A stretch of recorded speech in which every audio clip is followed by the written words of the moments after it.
የክርስቶስ ሰላም ይብዛላችሁ ክርስቲያኖች። በስልካችን ላይ ማንኛውን መጽሐፍ ቅዱስ ነው መጫን ያለብን? እኛ በስደት ያለን ማንኛውን መጽሐፍ ቅዱስ ነው ማንበብ ያለብን የሚል ጥያቄ መጥቶ ነበር። እንግዲህ እንደዚህ አይነት ጥያቄ የሚጠይቀው ከኢትዮጵያ ውጭ የሚኖሩ ወንድሞች ናቸው። ይህንን መልእክት ሼር፣ ኮፒ ሊንክ እያደረጋችሁ ለሁሉም ሰው አድርሱ።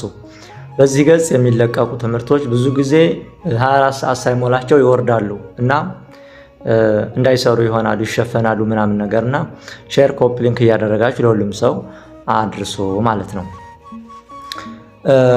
እንግዲህ ከኢትዮጵያ ውጭ የምትኖሩ ክርስቲያኖች መጽሐፍ ቅዱስ በወረቀት መግዛት የሚቻል ከሆነ እንደዛ ብታረጉ መልካም ነው። ምክንያቱም ለማንበብ ስትከፍቱ ተሳልማችሁ ትከፍታላችሁ፣ እንደገና አንብባችሁ ስትጨርሱ ደግሞ ተሳልማችሁ ትዘጉታላችሁ ማለት ነው። ከዛ ውጭ ግን ለማታገኙ ሰዎች መጽሐፍ ቅዱስ በወረቀት ለማታገኙ ሰዎች ነው ይሄ መልእክት ማለት ነው። ፕሌይ ስቶር ላይም አፕ ስቶር ላይም ብዙ አይነት አፖች ተጭነዋል።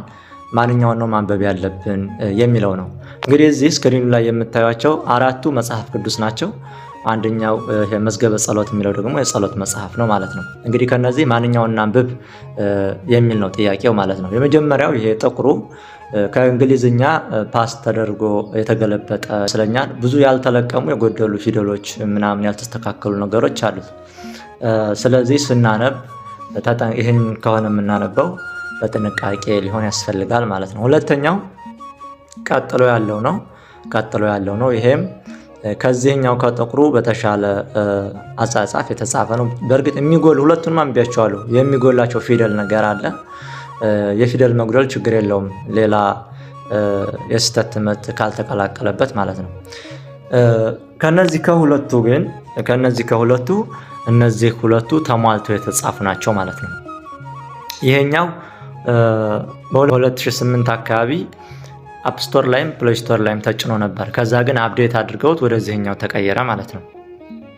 ከዛ ጀምሮ እንግዲህ ከስልክ ወደ ስልክ ወደ አንዱ እየተላለፈ እስካሁን ድረስ እኔ ጋር አልጠፋም ማለት ነው። እንዴት እንደምናነበው አብረን እንይ። በአሁኑ ሰዓት ፕሌይ ስቶር ላይ አይገኝም። አፕዴት አድርገውት በክፍያ ሆኗል ማለት ነው። አቀማመጡና በግዕዝና በአማርኛ ነው። አቀማመጡ ምቹ በሆነና ወደ ፊደሎቹን በምንፈልገው መጠን ማሳደግም ማሳነስም እንችላለን። ወደ ፈለግነው ከለርም መቀየር እንችላለን። በግዕዝም በአማርኛ ነው። ደስ የሚለው ነገር ዋናው ነገር በግዕዝ ነው ማለት ነው።